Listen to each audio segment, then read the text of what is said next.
I-describe mo nga sa amin, Sofia, si Sofia Pablo after 99 days sa loob ng bahay ni Kuya.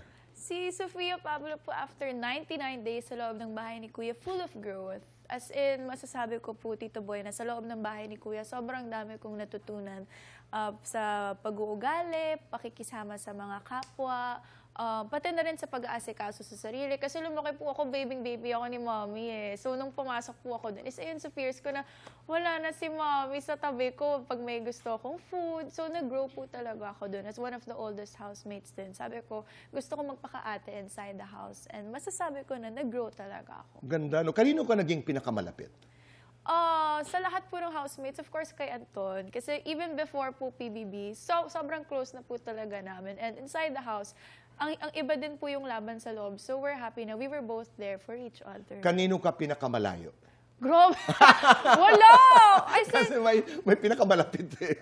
pero Wala, lahat. promise, Tito Boy, speaking, wala po talaga. As in, masasabi ko na lahat po ng housemates, close po talaga. Okay, so habang nasa loob ka ng bahay ni Kuya, sino talaga ang pinaka-miss mo sa outside world? Aside from mom?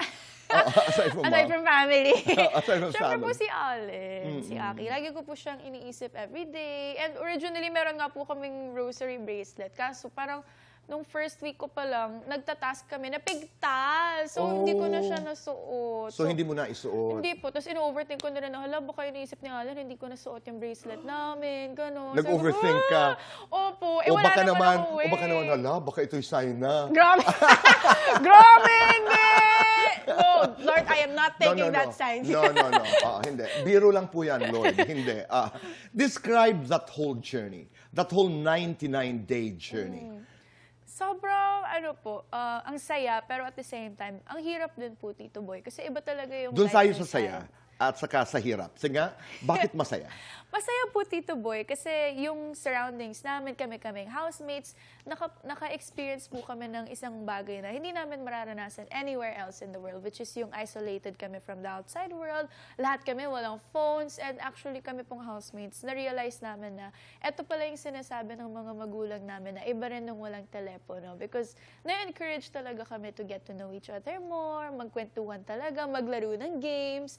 Kahit nga po yung mga street games ng kabataan, nilalaro namin sa garden area. And even po yung tasks, sobrang nag-e-enjoy po kami lahat sa tasks. Yes, mahirap siya, pero mas nag-e-enjoy kami pag meron kaming ginagawa. Also si Kuya. At saka iba yung interaction, di ba? Opo. Nakikita mo yung mata, nakikita mo yung expression ng mukha, nakikita mo, you can actually laugh together Opo. without having to hold on to a gadget. Opo. Ano yung mahirap?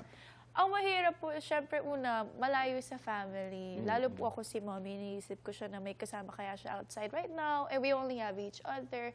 Tapos sumunod din po, Tito Boy, hirap na hirap po ako sa bawal matulog. Kasi sobrang antukin ko po talaga, Tito Boy. Like, alam po yan ng lahat ng naka-work ko. Sobrang antukin ko po na tao. So, anong ginagawa mo? Pag bawal matulog? Nung una po, Tito Boy, nakagawa ako ng sinunod ko yung tinuro sa akin ng friends ko from the first season na nakapikit sila pero nagbibilang. Sinunod ko po yun. Kaso Paano? So, nakapikit? Nakaganon lang po ako. 1, Tapos, 2, 3.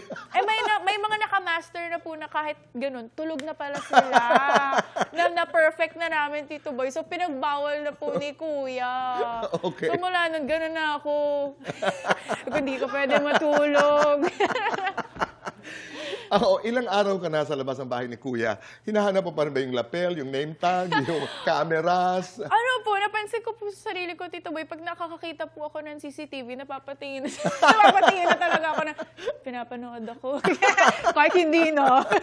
And then sabi po ni Mommy, unconsciously, pagising ko, inahawakan ko raw yung hair ko because of my name tag. Right. Tapos yung damit ko, inaayos ko for my lapel. Hindi ko rin po yun napapansin. Siyempre, nakasanayan.